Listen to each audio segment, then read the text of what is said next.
Being driven to madness is an interesting thing. It's not a journey to take on lightly. You may ask, why would somebody intentionally strive for madness? That is a good question indeed. But madness is what I have chosen. My journey into madness began with my miserable existence. I've lived a life of a loser, of being bullied by classmates and strangers. Worst of all, I was bullied by my siblings and parents. My entire family is tall and athletic. I, on the other hand, am short and fat. My father was an All-American. He even had a career with the NFL for a few years. My mother, the perfect example of the American beauty standard. She was a swimmer and made the Olympic team. Both of my parents were successful in everything that they did, from sports to business. Even each of my siblings had their glory days, playing whatever sport they desired. Each one gifted and talented in their sport of choice. I was not so blessed. What I did have was intellect and a love for reading. To escape ridicule, I would retreat to my room and read. I'd read anything that I could get my hands on. I'd read fiction, nonfiction, fantasy, science fiction, and history. The more I read, the better. I could escape my sad reality and explore space, the future, aliens, you name it. I continually searched for each moment of escape. Living in fantasy was what I preferred. One day at the library, I found myself in a secluded section that hardly anyone enters, the aisle of books labeled occult. I'd never seen this section before, and I was intrigued. I imagined that I would find books on Wiccans, witches, warlocks, and the like. I was not wrong, but what I wasn't expecting to find made itself present to me. The Guide to Finding Madness. I was drawn to it, but didn't dare check it out. As much as I was taken to it, I was scared of what I might find inside its covers. Fighting the urge to grab the book and go, I left the library. The long walk back to my house was fraught with an urge to return to the library for the book.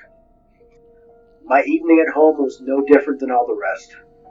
Side glances from my family and quips about how I should be more like my brothers. Eventually, everyone retreated to their rooms. A sigh of relief came over me as I opened the door to my room. But my night's sleep was not to be like any I've had before. I dreamt a dream of madness. In my dream, the shadows came alive. Horrid creatures emerged from the shadows and beckoned me to join them. They were deformed, seemingly made of wood and iron. They moved with heavy motions and thudding steps. Slowly they crept towards my bed where I saw myself lay. They were maybe a foot tall and exerted themselves to climb my bed posts and my blanket. Soon they surrounded me. I heard them whisper, "In madness there is peace. Join us. We will accept you. All are invited. Your inadequacies mean nothing to us. Join us." In my dream I accepted their offer. They took my hand and immediately I began to change. My flesh darkened and stiffened. My skin changed from soft and smooth to hard, rough texture. I grew smaller until I was no taller than the things of madness. Then I shrunk to their stature. They heaved me to my feet and I followed them, back to the shadows.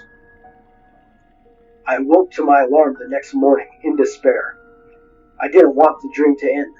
I desired to be wanted and accepted. Even though I had transformed into something to fear, I wanted to be accepted, and the mad little things accepted me. The only thing I could think to do was to rush to the library. At that moment, I jumped out of bed and rushed to get dressed. Clothes flew everywhere as I put whatever on I grabbed from my drawers first. I did not care if I matched or how I looked. I fled my house with one shoe on and the other in my hand as I hopped down the sidewalk, working the second shoe on my foot. Once the shoe was secure, I raced to the library. I thought about how special this book must be to give me such a vivid dream. without reading a word contained within it. I couldn't get the front door open fast enough as I tugged firmly on the handle. My heart pounded as I ran to the occult aisle and frantically searched for the book. There it is! The Guide to Finding Madness! I grabbed it and shoved it into my backpack. I cackled as I ran past the librarian and emerged from the library through a side emergency door. Back in my room, I gently removed the book. I peered at it in awe. The book will be my salvation. This book will bring me peace from my tortured existence. I opened the hardcover in anticipation.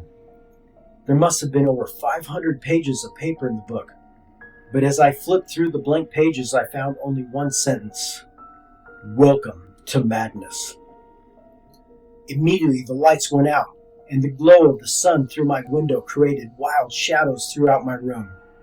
Slowly the creatures of madness appeared from the dark places in the corners of my room.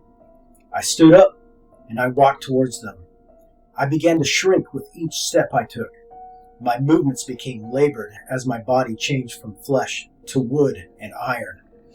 I labored to walk towards them, and when we met halfway across my bedroom floor, I had shrunk to their height.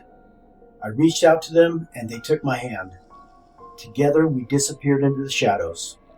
Madness took me, and reality faded away.